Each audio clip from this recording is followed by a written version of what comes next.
Hello again, and thank you for joining me for another episode of the Noble Father podcast. I am your host, Theophilus, and today is November the 4th of 2024. What's incredible to me is that 2024 has absolutely flown by, and I remember like yesterday, almost like December, looking at 2024 and saying how epic this year was going to be. And, don't get me wrong, it's been an absolutely epic year. And so hopefully you find this episode well. If you're tuning in for the first time, this is really a podcast of a imperfect father trying to be as noble as he can in the world and, lead my children right and lead with legacy, lead eternally minded for my kids. Halloween just passed, and man, had a great time. It's a great family time, family moment. Getting to see my kids canvas the neighborhood and get candy. My son is just fired up. Just him and his best friend, just seeing them both grow up together and have memories that I never got to have growing up. I grew up in a very conservative Christian family. My parents were pastors pretty much whenever I was born, and so I didn't have those things growing up. Even at school, whenever they were doing Halloween themed stuff, my mom and dad decided that that was not something they wanted for us, and so we never got to take part in those things. And I don't regret. I don't look back on those things and say mom and dad made a mistake or whatever. That's how they felt led in the moment, and I trust their spirit and their leading. But as I grow up as a father and as a man, as a husband as well, we've learned to navigate those things together. Ultimately in our heart, we know what it's about. We know what the holiday is, but it's not the light that needs more light. It's the darkness that needs more light. And we have friends who, may not be at church today if it weren't for us being a part of their lives. And this isn't boasting of us. This is really boasting of God. So we've had the opportunity to spend and be in their lives to now have them come to our church and part of our church family now. And so there's a lot of this stuff. Legalism is not what God is about, and He really does care about the heart. And our heart is really for those around us, those that need it, and those who otherwise would not see a side of Christianity or faith, if not for knowing us. And so, this is just how we feel led. Others might feel the wrong way, the other way, and not the wrong way, but the other way. And that's okay with you. That's okay, right? If that's how you feel, that's fine. That's the Spirit telling you and leading you in that way. Today's episode, I really want to talk about something that's close to my heart is, regrets, like no living life with no regrets. And, recently I took part in a conference with our kid, a retreat actually at our church called Kingdom Man.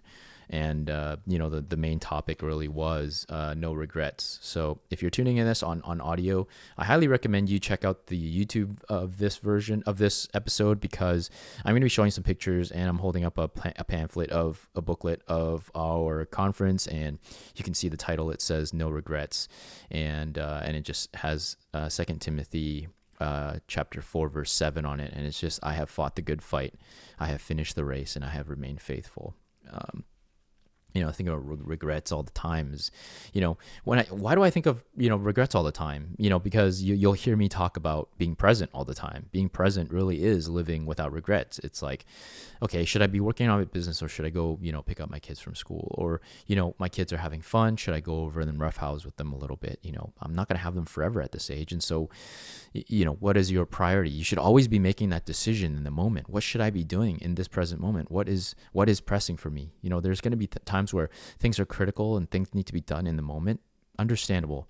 But then there's going to be others where you have to make a decision. And so, this episode, I really want to talk about some of those things that I've, recently that I've been involved in, and the decisions that we've had to make, as difficult as they are, why we made those decisions.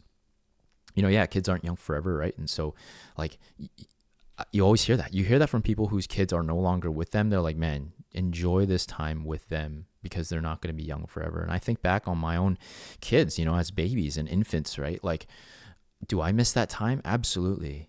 Do I miss them? In that moment, do I miss, changing dirty diapers and blowouts and, puke and all this stuff and all that? I don't. I definitely don't miss those things, but you miss them that small. You miss them. You go back and you look at the photos, you miss them being that age. And so there's this part of me that's always like wanting to be present and not wanting to miss a moment, right?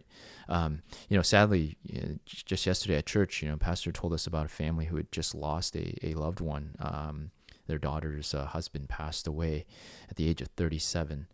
And it's news like that reminds you, like, we're not promised tomorrow. I could walk out, go pick up my son, and get hit by a car, right? Like we're just not. I might not even wake up tomorrow, right? And so these fleeting things that you're dealing with in the moment, like it's just is it really that important?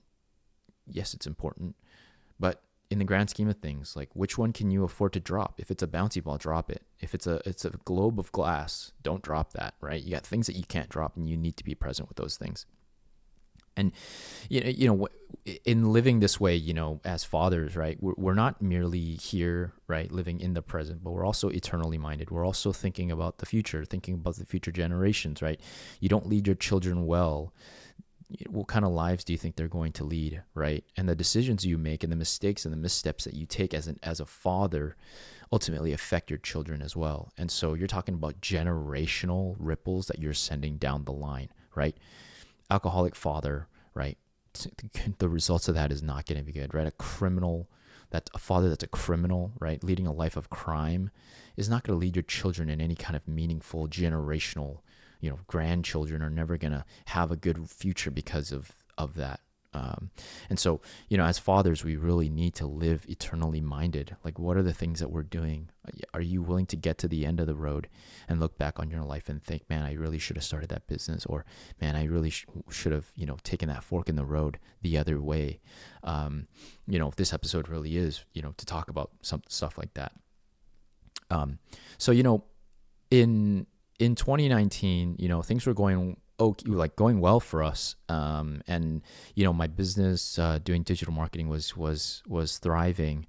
And, it's kind of, Tesla was just about starting to really pick up steam, and electric vehicles was this, this new-ish idea, right? And so we were kind of in the middle of that. We were driving a Toyota Sienna van and, spending a lot of money on gas, at the time, right?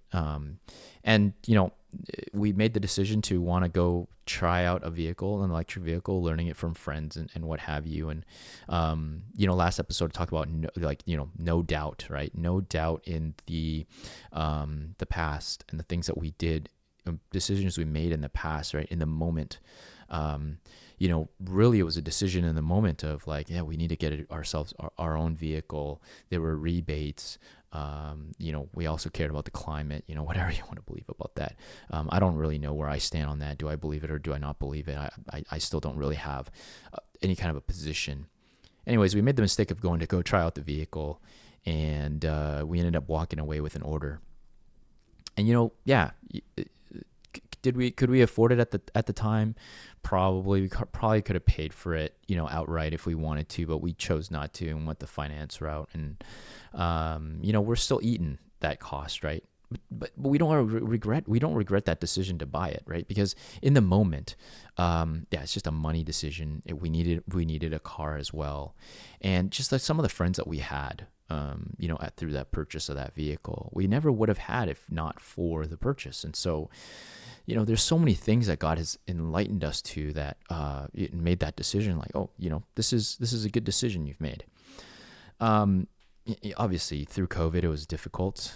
We had our rough patches for sure, and always try to maintain unity. And so, coming out of that, I'd say about a year and a half ago, I was starting to really feel like, maybe time to let go of the Tesla. Or what does that look like, right? We're making our payments on it slowly, and it's sitting on parents' line of credit, and so we're trying to get on the same page with the finances, and just want to be sound in our financial management, right? And so, the idea got into my, the idea of getting back into a gas vehicle. We're not driving enough to take advantage of the gas savings. The insurance on it is higher in an electric vehicle, especially a Tesla. The parts and stuff are expensive if you get into an accident. And so we looked at, what I looked at, what kind of vehicles out there that would make sense for this purchase, right? A secondhand vehicle, one that can, last a long time. And, I would be able to do maintenance and stuff on it. Mind you, I'm not a grease monkey, right? I'm not a person that is very good at fixing things, or maybe that's just, the inner self-critic saying stuff like that. But, really, like, including no regret decisions, right? Like, growing up, my dad was driving a Toyota Samurai, which is a Land Cruiser, a really nice Land Cruiser. And I'm going to show a picture of it in a little bit here. I had dreams of wanting to go four-wheeling because this thing was so pretty. And so, you're watching this episode right now. I'm going to show you the pictures of, my dad's car. And so this is the red Toyota Samurai that my dad drove, right? You can see it's got custom wheels, and, he raised it. He put rock rails on it later on. Rock rails is just kind of a step that you'd stand on, and you can get in the vehicle that way. And it's also supposed to protect your vehicle. And I just had very, very fond memories sitting in the back of this thing, because, there's no seatbelts in Venezuela. And like the road rules were just really, really relaxed. And so there's so many memories of me in the 7 years that we were in Venezuela, rolling around back there, falling asleep after prayer meetings and Bible studies, and, even going on road trips. And had a road trip one time where the front of the vehicle hit a bat. And my dad, got home and then scraped that thing off the thing. And I remember sitting inside the underground parking lot, just completely flattened. And, memories of those things, right? And also kind of like this hole within myself of like, my dad never showed us how to do those things, never showed me how to change a tire, never showed me how to change the oil, never taught me how to do any of those things. And so it kind of, made me feel like, there's something missing in my life. And I don't want to repeat that with my child. I want to, remember, eternally minded, right? I want my son and my daughter to have these skills. I want them to learn how to do these things and get their fingers dirty and fix things. And my son's definitely like that. And so wouldn't I want to, teach him these skills? And so, we thought, well, let's get a 4Runner, right? Let's get a old 3rd gen 4Runner, right? The one that we purchased is 24 years old. And so it's almost a collector status here in Canada. And it was expected that there was going to be a lot of things that needed to be fixed up on it. And, what better way to learn than to learn on your own vehicle? And also to save money doing it, because then you won't be doing it at a shop that's costing you hundreds, maybe potentially thousands of dollars doing it. And so, it was a tall order, right? Feel like you're in over your head. You look up all these things like parts and how to do this and how to do that. How do you fix that? And it's overwhelming. And so, about a month ago, we finally made the purchase, and so I'm going to show you what we purchased. So we purchased a 2000 4Runner Limited, right? All the windows and everything worked. The frame was absolutely amazing. There's a few things that weren't right with it, but it was a decision that we felt led to. And we asked God, really, we're like, Lord, if this is what you want us to do, give us peace, as we were going out to go see the vehicle. And we said this prayer, and we went out and we made the purchase. We sat down, after I looked at the vehicle, went for a test drive with it, asked the wife, hey, like, how are you feeling about this? And she felt it was the right decision. We felt it was the right decision together. So it was a common unity decision, right? And the kids, they missed it. They missed the Tesla. They didn't really like the fact that we were going to consider doing this, but obviously it's a long play for us. And so, yeah, we, purchased the vehicle, drove it home that night, and, and now it's time to figure out what needs to be done on it. And so, one of the first things really was notice that the brake calipers aren't right. Driving is one thing, but stopping is another thing, right? You really want to think about how do you stop. And so, and I knew that he had to fix it, And I had so many friends and encouraging people in my life. Sean Paul's in our church. There's Eddie, who's a neighbor of mine. Just like encouraging me and saying like, hey, these are very easy fixes. You can totally do these things yourself.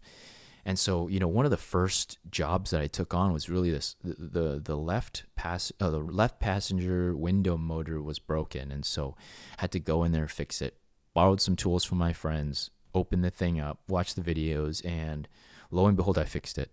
And this isn't what I'm used to. But did it? No problem, right? Fixed it, put it back together. The thing works. I do have to reverse the polarity on it. I just have to open it back up, but it's not a problem. It's just amazing that you can actually go on YouTube and learn all these things and figure these things out. And so after the motor was repaired, then we're getting into bigger things, right? And so the brakes, right, needed to be repaired. The front calipers needed to be changed. And, that's for somebody who's not a grease monkey, who nobody's ever shown me anything how to do it, going based purely on YouTube, with people's encouragement, went to, go research the parts, buy the parts, wait on the parts, get the tools, learn how to jack up a vehicle, learn how to hold it up, learn how to do all those things, and went to tackle the job. And this is really the picture of the success. Finally completion, right? New calipers on there with the new pads in, and I completely changed it. I learned how to do it, and I mean, I couldn't tell you how happy I felt in that moment and how successful I felt. It fulfilled. I felt having done that, something I said I would do, and then I went and did it. And so this is something that I did with my children as well. Later on, early on, we changed some of the tires on it, and I actually have a picture in here somewhere. I'm gonna show that picture. So here, right, my daughter watching me teach my son how to jack up the vehicle with a floor jack, and this is exactly the kind of things I wanted to do, right? Fulfill it, no regrets, right? Teaching my son how to jack up a vehicle, teaching him how to put the wheel lugs back on, how to torque it. What is a torque wrench? What is the specs that you need to torque a wheel back onto the car? These are things that I never had growing up, that I just felt I needed to learn myself and also to teach my children so that they can teach their children, right? These are irreplaceable skills. These are moments that you would never get back with your children, and to live presently in that moment. And so these other photos that I have in here, after the brake calipers, is really the rear axle. And so we've had to change the rear axle seals because if you notice in this picture, this big drum here is filled with fluid, and that is not a normal thing. And it is because the seals in the differential, the fluid is leaking out, and it's infecting everything else in the brakes, in the rear brakes. And so you don't want that. And that is a job that you need to do. And so you need to take take the rear axle out of this hole, right? This is the rear differential. This is the rear part of the vehicle, and this drives the vehicle, right? I had to take this long tube out, right? The tube is pictured here. Take that tube out, replace the seals, replace the bearings in the rear axle, and that's a tall thing. I mean, you're talking to somebody who has never done that, taken apart things and tried to put them back together. I've done it with smaller things, but this is a huge job. This is a very big undertaking, right? You got rusted bolts down there that may not cooperate with you. You'd have to buy new parts. You have all these things associated with it. And if not for friends that were guiding us and showing me how to do it, I would not be able to do it. And last night, because this was literally yesterday night, going to do that and getting my pants and my clothes and my fingers and dirt and stuff inside my nails. If not for good friends showing me how to do it, I don't know how I would be able to tackle stuff like this. And there was a moment last night where I was kind of very fulfilled doing it, getting my hands dirty, getting into the nitty gritty, where I really felt fulfilled and I felt like a kid again, actually. Um, and it really made me feel like I needed to share this experience with you all. Is like the context might be different for you, but ultimately, you know in your heart what there is that is life left unlived, right? Um, and choosing not to let things like money get in the way, work get in the way, people getting in the way, right? People who don't believe in you get in the way. Um, Last thing you want to do is be at the end of your road and look back and regret that you didn't make a decision, right? You don't know what that may mean for another child. I wish I had these experiences growing up. I wish my parents showed me how to change a tire, how to do these things. But the context for me was very different from other people.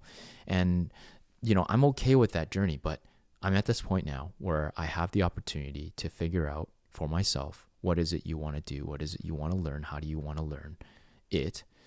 And yes, though you got to spend money to do these things, education is expensive. Value is expensive. If you're going to not do something for the sake of money, I don't know if that's such a good reason, right? And if it is a reason, what are you going to do about it? How are you going to afford it? Would be my next question. Find solutions, be creative, and think about how can you make this happen. Is there another way to go about this where you can learn, or you can do this and take part with your children without jeopardizing or regretting in the future, right? I mean, it doesn't have to be death like I talked about earlier. It could be a debilitating illness, or it could be an accident that leaves you physically impaired, physically handicapped. You don't know. You just never know. And so you must live your life without regret. And the Bible is very clear about that, right? There's so many verses in the Bible that talks about this. And one in particular, right? Matthew 6:34, you'll see this referenced everywhere, is therefore do not be anxious about tomorrow, for tomorrow will be anxious for itself. Sufficient for the day is its own trouble. That literally speaks of being very present. What's present in the moment? What's right now? What are the things that you're feeling and doing? As leaders, you hear me talk about it. Leaders, you got to be a priority, right? As a father, you are a priority. And so if you're not present to who you are right now, right, and what you need right now, you can't possibly give what's best to your children in the now. They're also seeing how you treat yourself. If you're treating yourself like crap, your kids are going to do that. They're going to see that emulated, and they're going to emulate it themselves. And so being conscious of that and being present to the now and making the decision in the moment, what do I have to do? What do I want to do? What do I want my children to see? Right? If you're not going to chase your dreams as a father, you'll hear me say this all the time, is you don't chase your dreams as a father, you can't tell your kids that their dreams are important. That just doesn't add up, right? And so we must lead with that intention in mind. We must be very present in how we lead our children. And so I want to leave that with you guys. Let that sit, right? Think about that for your life. What is it for you? What is it that you don't want to regret doing? What is it that you want to, be comprehensive, right, in your life? Remember, it's generational. This job that we're doing as fathers is generational. Our children are watching us, and one day they will do it with their children. What do you want that to be? What do you want your legacy to be? And live with no regrets. And so, as we end these podcasts, right, please do help me share these and get these out before people. Anybody who needs to hear it, help me share it on your social media, whatever it is. I greatly appreciate your support for this. We're not promised tomorrow, right? You always hear you say, not promised tomorrow, so be present and stay noble. And so until next time, thank you for joining me, and I'll see you next week. Bye for now.